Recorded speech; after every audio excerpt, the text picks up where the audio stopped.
श्रीलक्ष्मी श्रीमहालक्ष्मी क्षीरसागरकन्यका उत्तिष्ठ हरिसम्प्रीते भक्तानां भाग्यदायिनी।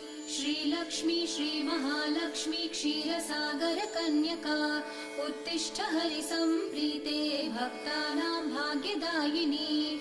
उत्तिष्ठोत्तिष्ठ श्रीलक्ष्मी विष्णुवक्षस्थलालये उत्तिष्ठ करुणापूर्णे लोकानां शुभदायिनी।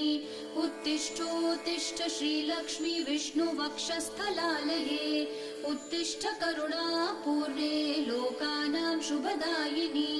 श्रीपद्ममध्यवसिते वरपद्मनेत्रे श्रीपद्महस्तचिरपूजितपद्मपादे श्रीपद्मजातजननी शुभपद्मवक्त्रे श्रीलक्ष्मी भक्तवरदे तव सुप्रभातम्।